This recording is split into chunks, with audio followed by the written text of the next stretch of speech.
शाही बागीचा था। गर्मी का मौसम। तो जो पहली मुलाकात हुई हजरत इमाम मिल्लत से, तो एक निहायत दुबला पतला लेकिन चेहरे पर नूर चमक रहा था। वाह माशाल्लाह। जिस्म पतला था लेकिन आंखें रोबीला थी। क्या बात है। अरे उसको छोड़ दो भाई, कहां उसके पीछे पड़े। यही तो मुसीबत है मुसलमानों के बीच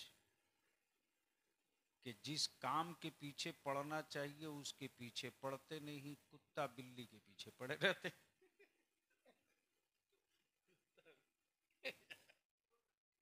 क्या इशारा। वैसे आप बेफिक्र रहें, चूंकि एक तहरीक ने ढेरों की नींद उड़ा रखी है। हाँ हाँ बेशक हक है। और ये तहरीक अब मिशन की शक्ल ले ली। हजरत अल्लामा गुलाम अब्दुल कादिर अलवी दामो फौजुकुम का बड़कपना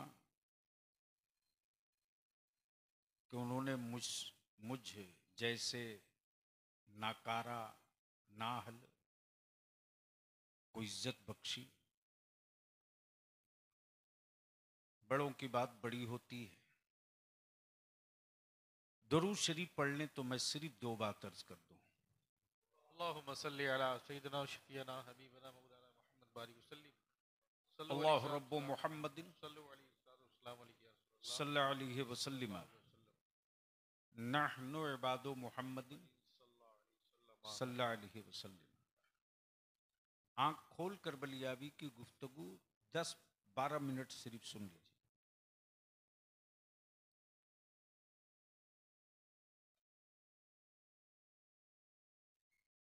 बलियाबी को इस बात की खुशी हुई,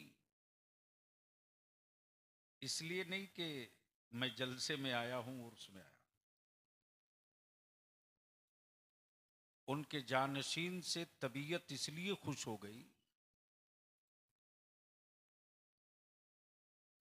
कि मेरी जमात के एक खामोश तबीयत इनकलाब की तारीख को औराक के सीने पर तहरीर करा दी।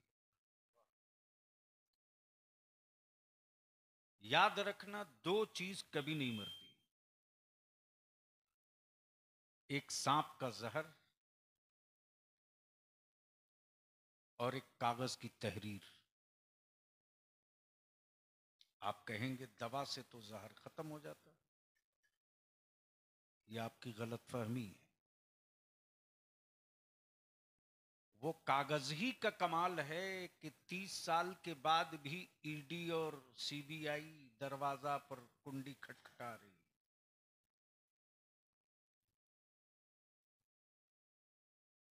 अब वो कागज ही का कमाल है कि आज पूरी दुनियाए तफक्कुह में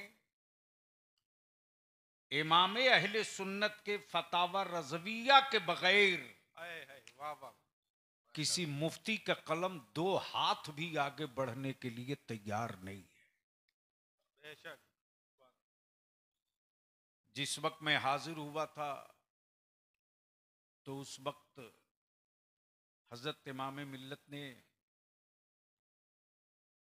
मुस्कुराते हुए फरमाया कि मदरसे की बुनियाद डाल दी है, तामीर का मसला है। मौसम खुशगवार था। उस वक्त इस यहाँ के बागीचे में चारों तरफ सर ही सर दिखता था। मैंने दामन फैलाया और अल्हम्दुलिल्लाह अहले सुन्नत के लोगों ने दिल खोल कर ताउन किया। सुभान अल्लाह।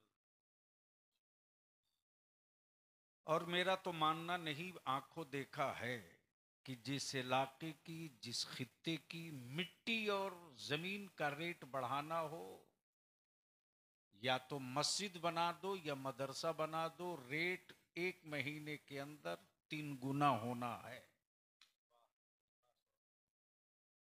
इसका मतलब ये है कि मुसलमान आज भी चाहे मौसम माहौल जो हो, अपना घर उतने ही फासले पर रखना चाहता है जहां से आजान आसानी से सुनाई दे दे। वाह वाह वाह वाह। अपना मकान उतने ही दूरी पर रखना चाहता है जहां से कुरान करीम की तिलावतों की सदाएं गूंजती रहे। अल्हम्दुलिल्लाह, वो खामोश तबीयत, फकीर, और जाहिर सी बात है ये अब तो खुली किताब हो गई कि एक तरफ तेगे अली, एक तरफ यार अली, वाह वाह सुभान अल्लाह। और जिस पर दोनों मौला अली के दोनों चहीतों की नजर जिस पर पड़ी हो, उसकी जिंदगी की सुबह शाम के ताल्लुक से घंटा 2 घंटा में गुफ्तगू नहीं की जा सकती। बस एक आखिरी बात अर्ज कर दूं, अगर आप बर्दाश्त कर सके तो। ये किताब छप गई है, तो इसलिए किताब नहीं छापी गई है कि यहां मदरसे की अलमारी में रखी जाए। इसमें पैसे लगे हैं, वक्त लगा है, इल्म लगा है, तारीख इकट्ठा की गई, वाकयात जमा किए गए, और बहुत से लोग तो ये कहेंगे ना कि उनकी करामत कौन सी है। तो मैं कहूंगा, मुसलमानों, अगर अकलों पर पत्थर नहीं है, अगर अकलों पर पत्थर नहीं पड़ा है, तो बस आज के इस पुरफतन दौर में एक आलिम की सबसे बड़ी करामत यही है कि वो रहे या ना रहे, उसके गुजर जाने के बाद अगर मुस्तफा के दीन का, मुस्तफा की शरीयत का झंडा किसी इमारत पे लहराता दिखाई दे, तो समझ लो इस पुरफतन दौर में इससे बड़ी करामत कोई नहीं हो सकती। वाह वाह बेशक। आज मदरसों से घबराहट किस बात की है? क्या बात। वाह मैं नहीं चाहता हूं कि फरवरी से पहले कुछ ऐसी उल्टी करूं जिससे ढेर लोग बेनकाब हों, लेकिन करूंगा, छोड़ूंगा नहीं। इसलिए कि अब तो नारा हमने ठोक के लगा दिया है वाह वाह कि जिसकी जितनी संख्या भारी उसकी उतनी हिस्सेदारी। वाह बेशक। वाह वाह वाह। इसलिए हमने काजी शरीयत अल्लामा मुफ्ती अली रजा साहब से भी मुन्ना बाबू के यहाँ अर्ज कर रहे थे, काजी साहब तैयार रहिए, बबलू बाबू के यहाँ। और हमारे मुशफिक गिरामी हजरत हैरत वैशालवी, हसरत वैशालवी, हैरत भी हैं, हसरत भी हैं।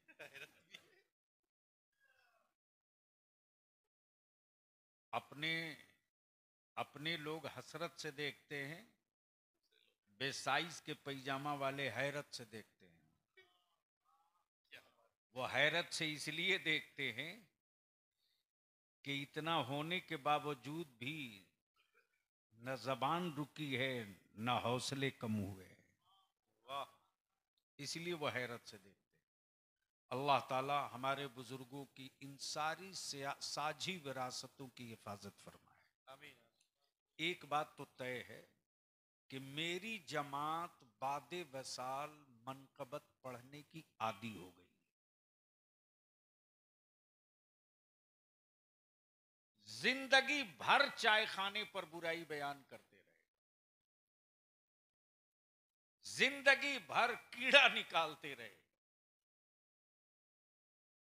और विसाल के बाद जब सैलाब आता है तब उसकी खोपड़ी ठिकाने लगती है। तब वो कहता, अरे हमको तो पते नहीं था कि वो इतने बड़े थे। तवज्जो चाहो। वाह वाह वाह। हमको तो पते नहीं चला कि वो इतने बड़े थे। अकल के टुअरे, बरेली शरीफ के मुफ्ती आजम की अताओं का सुरमा लगा के देखा होता तो तुझको पहले ही दिख गया होता कि तेरे पड़ोस में कितने बड़े बड़े लोग रहा करते हैं। कोठियों में रहने वाला बड़ा नहीं है, तिजोरी रखने वाला बड़ा नहीं है, क्या कहने, हवेली में जन्म लेने वाला बड़ा नहीं है, जंगल में पैदा होने वाला बड़ा नहीं है। सबसे बड़ा वो है जिससे मदीने का मुस्तफा राजी हो, हाय हाय, वाह वाह, सुभान अल्लाह, जिससे मदीने के आका राजी हो जाए। वाह सुभान अल्लाह। अगर वो राजी हो गए तो धरती और कयामत में उससे बड़ा कोई है ही नहीं। वाह बेशक। इसलिए मेरे अजीज, ये मदरसा तेगिया फैजुर रसूल, क्या बात है। जब काजी साहब शहजादे हुजूरे शुएबुल औलिया ने कितनी बड़ी बात कही। मैं अभी 2 माह पहले हुजूर बदरे मिल्लत के गांव हाजिर हुआ जी। मुझे भी काफी दिनों से एक ललक थी कि मैं उनकी दहलीज पर हाजिरी दूं, जिनकी किताबें हमने पढ़ करके, क्या बात, आज मदरसों में उन्हीं की लिखी हुई किताब फैजुल अदब पढ़ाई जाती। तो हुजूर शुएबुल औलिया ने क्या फरमाया कि मेरे नाम को शामिल न किया जाए, फैजुर रसूल काफी है। यानी बड़े लोग बड़ा काम करते थे अपने को छुपा करके। अब कादरियत और चिश्तियत में क्या फर्क है, यही समझा दूं गुफ्तगू मुकम्मल। ये जो देखते हो ना कि सिलसिले चिश्तिया में थोड़ा सा कुछ होता है तो दे उठा पटक हा चालू, लेकिन सिलसिले कादरिया में अब तो चिश्ती का ठप्पा लगा लिया और जो चाहो कर लो, जो चाहो कर लो। अब कोई बात हो तो कह दे हम चिश्ती। अरे चिश्ती बहिश्ती होता है, सुभान अल्लाह, और बहिश्ती वही होता है जो मेरे मुस्तफा की सुन्नतों का पाबंद होता है। सुभान अल्लाह बेशक। अब पहन लिया है 15 अंगूठी, कह रहा हम चिश्ती है। नमाज से कोई मतलब नहीं, कहता हम चिश्ती हैं।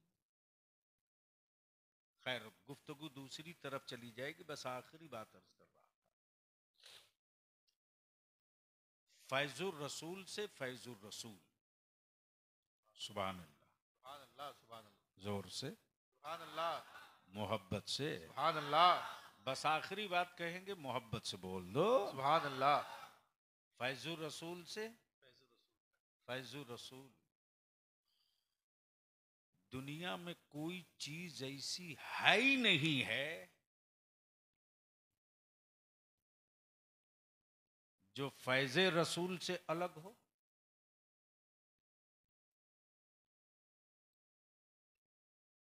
अल्लाह की हर शय पर मेरे मुस्तफा का फैज है। वाह बेशक, सुभान अल्लाह, सुभान जमीन अल्लाह, हो, आसमान हो, चांद हो, सूरज हो, सितारे हो, हम हो, आप हो, कोई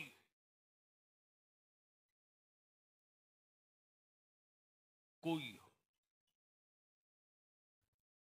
बस वो आखिरी बात कि आज मदरसों से लोगों को दिक्कत क्यों है।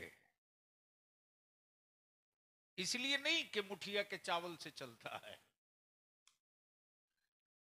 आपका बलियावी तो खम ठोक करके उनको भी कहता है जिनके साथ रहता है, सबको आंख दिखा लीजिएगा आप लोग, मेरी जमात के मदरसों की तरफ उठेगी नजर तो वो काजल लगाऊंगा कि पूरी जिंदगी आंख नहीं खुलेगी।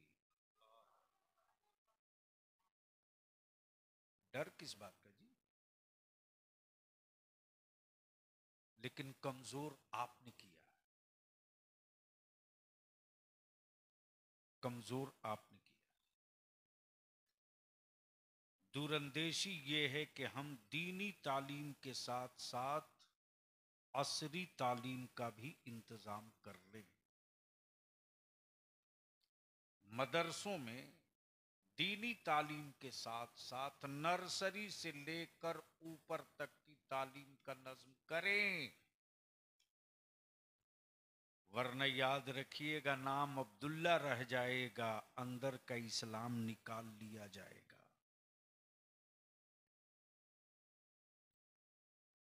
पैसा लेके निकाला जा रहा है,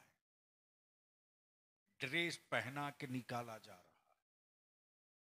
इसके लिए ईद बाद फिर इंशाअल्लाह इदारे शरिया में एक बड़ी महापंचायत की मीटिंग होगी।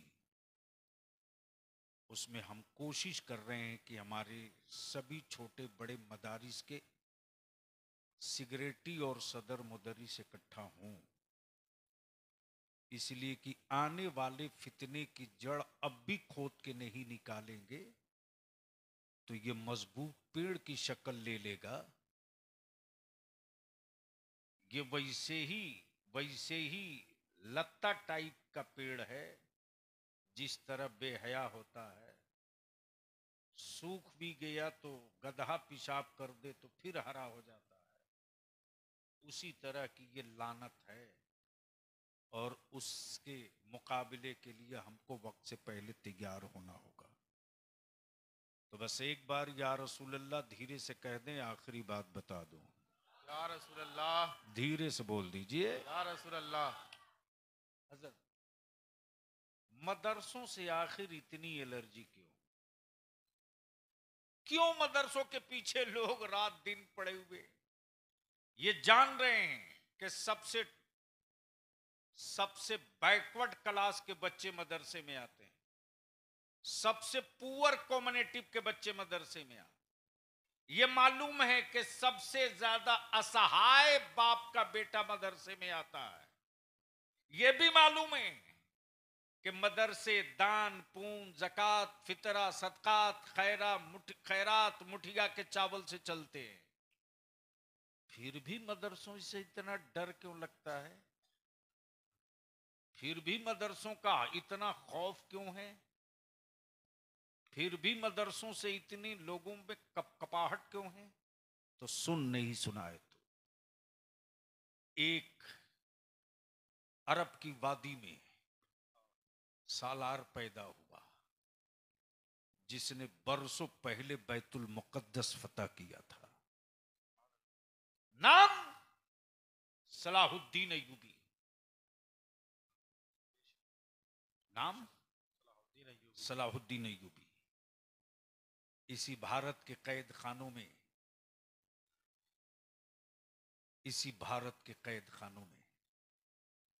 दबील की सरहद पर सैयदा फातिमा की कनीजों को बेड़ी और हथकड़ियों में जड़ कर रखा गया था। उसी दौर में कोई दबील की साहिल पर एक काफिला अरब की तरफ जा रहा था। जाते हुए काफिले को देखकर इस्लाम की शहजादियों ने कहा था, ओ जाने वालों अरब को, अरबिस्तान में मेरा एक भाई रहता है जिसका नाम सलाहुद्दीन है, उससे मेरा सलाम कहना, और कहना कि सलाम का जवाब हवाओं के दोष पर नहीं, कैद खाने की दहलीज पे जाकर तेरे सलाम के जवाब का मुंतजिर हैं सैयदा फातिमा की कनीज़ें। आखिर उस सलाहुद्दीन अय्यूबी के नाम से जमाना कांपता क्यों है? क्यों इतना खौफ है? इसलिए कि मालूम है कि वो बैतुल मुकद्दस का फातिह है, जिसने फतह किया है। इलाका नहीं, मुल्क नहीं, खित्ता नहीं, मुल्क नहीं, जहां तक लोग देख नहीं सकते थे वहां तक फतह कर लिया है। जहन को हाजिर कीजिएगा, मदरसों से डर क्यों लगता है, ये खौफ क्यों है मदरसों का? तो याद रखना, बहुत गौर से सुनना। आज तो मायूसी मायूसी मायूसी, अरे निकाल के फेंक इस बुजदिली के कीड़े को। मेरी नस्लों को डराने का ठेका ले रखा है कुछ मुसलमानों ने, कुछ मौलवियों ने। और मायूसी का आलम ये कि लोग कहते कि विकल्प क्या है, हमारे पास विकल्प क्या है। यानी 3%, 6% वाला विकल्प नहीं ढूंढ रहा, 18% वाला बेचैन होकर विकल्प ढूंढ रहा।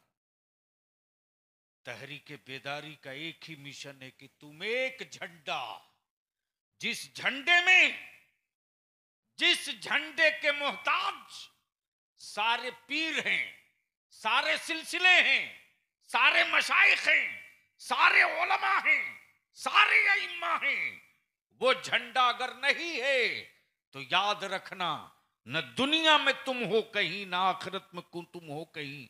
वो झंडा मेरे नबी की इज्जत का झंडा है, मेरे रसूल के नामूस का झंडा है। ये वो झंडा है जिस झंडे के मोनोग्राम को किसी आदमी ने पेंट नहीं किया है। ये वो झंडा है जिस झंडे पर महरे नबूवत है, जिस झंडे पर अजमत पैगंबर है, जिस झंडे पर अजमत रिसालत, अजमत रिसालत है, वो नबी के नाम उसका झंडा। और हजरत, खुशी की बात यह है कि आपके इदारे शरिया तहरीके बेदारी के एजेंडों में से एक एजेंडे पर हुकूमत झुकी है। वाह सुभान अल्लाह। दिल्ली की मॉब लिंचिंग के खिलाफ फांसी की सजा, ये किसी पॉलिटिकल पार्टी की देन नहीं है। महुआ के जियालो, आपने तहरीके बेदारी में इसी जामा मस्जिद के बगल से हुंकार भरी थी 1 साल पहले, जिस दिन डाल्टनगंज में था 2.5 लाख का मजमा, सर ही सर, पागल थे साहब, क्या हो गया। तब मैंने कहा था ये कादरी गुलामों की फौज निकली है। और उसी स्टेज पर मैंने कहा था, सत्ता वालों कान खोल के सुन लो, अब तक सियासी वर्करों से लड़ रहे थे, अब तेरा पल्ला मुस्तफा के वारिसों से पड़ गया है, आर पार होके रहेगा। तो आखिर सलाह मदरसों से डर क्यों लगता? इसलिए कि जिसका नाम सलाहुद्दीन अय्यूबी है, ये सलाहुद्दीन अय्यूबी किसी कॉलेज के पढ़े नहीं थे, किसी यूनिवर्सिटी से पढ़े नहीं थे, ये पीएचडी एलएलबी नहीं किए थे, बल्कि हजरत सैयदना सलाहुद्दीन अय्यूबी पढ़े थे मदरसे से। अब पढ़ाने वाले का नाम पीरे पीरा मीरे मीरा सैयदना शेख अब्दुल कादिर जीलानी गौसे आजम था। सुभान अल्लाह। इसलिए आज मदरसों से डर कुफ्र को इसीलिए लगता है कि अगर एक भी दिया जलते रह गया तो ना जाने कितने अय्यूबी को पैदा कर बेशक। इसलिए मेरे अजीज, वो कोई और मजहब है, वो कोई और मजहब है जिसका काम हुकूमत के खजानों से चलता है। ये मुस्तफ़ा के दीन की बात है, मुस्तफ़ा के दीवानों की तिजोरियों से काम हुआ करता है। वाह सुभान अल्लाह। हजरत इमाम मिल्लत ने जो काम किया, जो बुनियाद डाली, अल्हम्दुलिल्लाह इमारत तो अब लगभग इतनी अच्छी खासी हो गई। अब यहाँ जिस चीज की जरूरत है उनके जानशीन खुद महसूस कर रहे हैं। मैं भी आपसे गुजारिश करूंगा, देखो भाई, आदमी रोज पैदा होता है, तारीख कभी कभी पैदा होती है। बात समझ में आ रही है? अरे बोलो ना। लोग रोज पैदा होते हैं, इतिहास कभी कभी पैदा होता है। लोग रोज जन्म लेते हैं, हिस्ट्री कभी कभी पैदा होती है। उसी हिस्ट्री, उसी तारीख में एक तारीख ये भी है, एक तारीख ये भी है कि बिहार में लोग बहुत पैदा हुए, लेकिन जिस दिन दाता तेगली पैदा हुए वाह वाह उस दिन बिहार की मिट्टी चीख चीख कर कह रही थी अब तक लोग पैदा हो रहे थे, आज तो तारीख पैदा हो रही, आज तो इतिहास पैदा हो रहा। और उस तारीख ने क्या तारीख बदली है साहब, क्या तारीख बदली है कि आज इस पूरे तिरहुत में सारी शक्तियां लग गई, सऊदी की, दुबई की, कतर की, कोयत की। लेकिन क्या दाता तेगली की फूकी हुई छुरियों में कमाल है साहब, क्या कमाल है, क्या कमाल है, गजब का कमाल है कि छुरियों ने सिर्फ टायर नहीं काटा है, बल्कि बदअकीदगी की गांठ भी काट काट के अलग कर दिया है। वो मुफ्ती हो के न हो, आलिम हो के न हो, पंचर ही क्यों न बनाता हो, लेकिन किसी की औकात नहीं है कि जिस खानदान पर, जिस घर पर सरकारे सुरकाही के गुलामों की छींट पड़ गई हो, उसके बेटों को कोई बदअकीदा बना के दिखा दे। है वाह वाह वाह मुमकिन नहीं है वाह वाह साहब, वाह संभव नहीं है। वो मदरसा गया हो कि ना गया हो कोई फर्क नहीं पड़ता, लेकिन सरकारे सुरकाही के गुलामों में से किसी के भी एक छींट पड़ गई तो घर का घर बदल गया, दुनिया देखती रह गई। वाह वाह वाह वाह तो वहां तो छींट की बात है, यहां तो हजरते सैयदी सरकारे मौलाई सरकारे शोएबुल औलिया के परवरदा, सुभान अल्लाह, सुभान अल्लाह मोहब्बत से बोल दो, सुभान अल्लाह सुभान अल्लाह अरे मोहब्बत से बोल दो। सुभान अल्लाह अब तो सनद मिल गई कि जिनको तालिब इल्मी के जमाने में हाफिज साहब कहा जाता हो, असातिज़ा हाफिज साहब कहें, अब उनके मनाकिब और उनके दर्जात को बलियावी जैसा आदमी क्या बता सकता है। हाँ, इतनी बात मैं जरूर बता सकता हूं कि शायद वो पहली मर्तबा हजरत तशरीफ ले गए थे मेरे जाने के बाद अदारे शरिया, और मुझी से पूछ रहे हैं कि मौलाना बलियावी कहाँ जी, मुझी से पूछ रहे हैं, क्योंकि उस वक्त मेरी रेख निकल रही थी हल्की हल्की, बिल्कुल हल्की हल्की रेख निकल रही थी। जब मैं आया था पटना तो मुझको तलबा ने ये समझा था कि ये भी दाखिला लेने आया, सच यही है।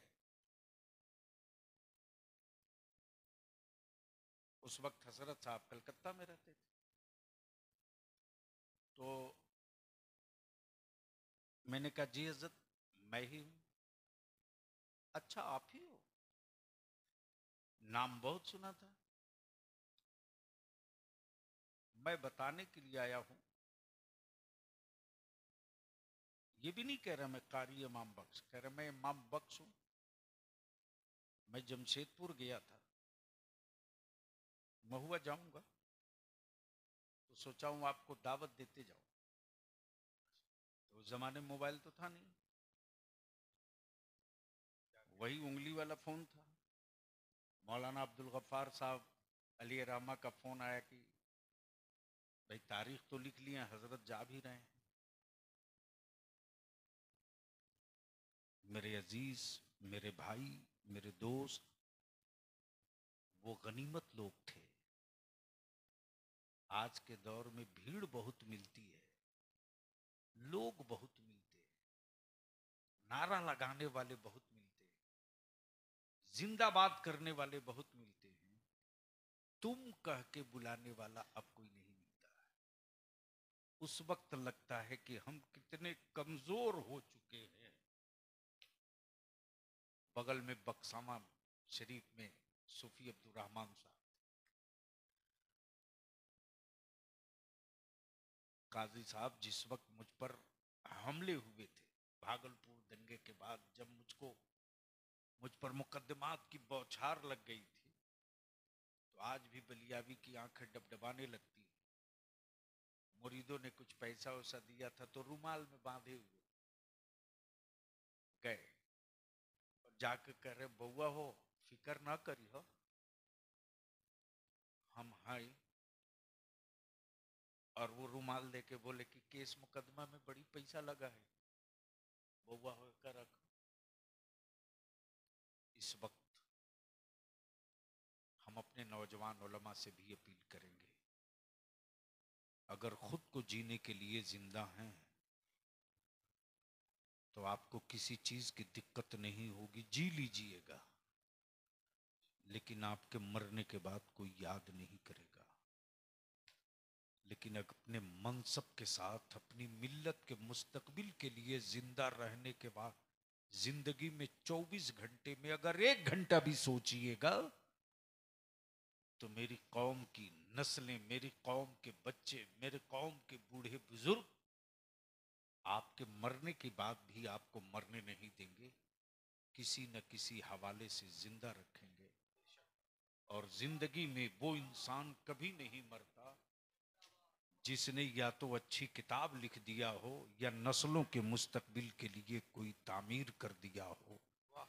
इमाम मिल्लत को कौन भुला सकता है यार। मुरीदो तुम याद रखो न रखो, इस छत के नीचे जो चंद घंटे बिता लेगा वो तो कभी नहीं भूल सकता है। अल्लाह तबारक व तआला इस मिशन को जिंदा रखने की हम सबों को तौफीक रफीक अता फरमाए और उनके जानशीन, उनके शहजादे को उन्हीं के नक्शे कदम पर चलने की हिम्मत अता फरमाए। और एक बात याद रखें कि दीन की फलाह और तरक्की के लिए सबके पैसे नहीं रब कबूल करता, जिसको रब पसंद करता है उसी की दौलत भी रब कबूल फरमाता है। ये किताब है 3 जिल्दों में, एक ही जिल्द है, 3 हिस्सों में है कि एक, 3 अदद है।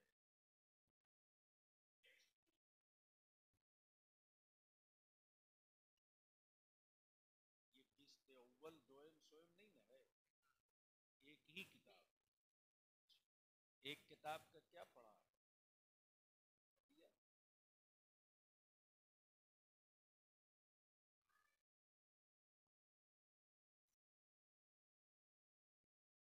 देखो बाबू,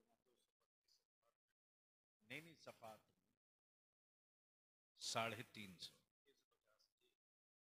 जाहिर सी बात है जो छपाता है वो समझता है, और कागज भी बहुत हाई क्वालिटी का है,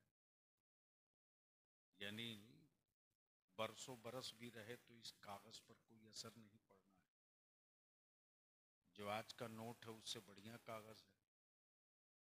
हाँ, 3 मरतबा 10 वाले को पलट दीजिए तो चौथी मरतबा रिक्शा वाला भी नहीं लेता है। 350 रुपया इसकी तबात पर खर्च पड़ा है। अब चूंकि न मौसम है न वक्त है, इसलिए बगैर किसी तरद्दुद और बगैर किसी जहमत में आपको डाले हुए मैं अर्ज करूंगा कि सलातो सलाम के बाद तोहफे के तौर पर अगर पढ़ना लिखना जानते हैं तो, और नहीं जानते हैं तो भी खरीद कर लेकर इसको जरूर जाइए।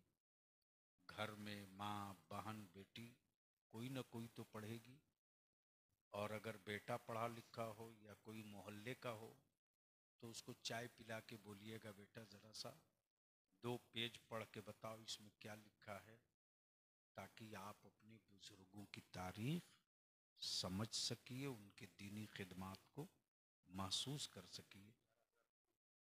अरे कहाँ से हो पाना उनकी कहाँ वो मौलाना। इसलिए इन्हीं चंद जुमलों के साथ अल्लाह तबारक व ताला हम सबों को दीन पर कायम रहने की तौफीक रफ़ीक अता फरमावे। अब इससे आगे ज़्यादा कुछ कहना और बोलना और तकरीर करना यानी उल्टी छुरी करके ज़बह करने से कम नहीं होगा। हाँ, अल्लाह ताला अमल खैर की तौफीक दे। अस्सलाम वालेकुम।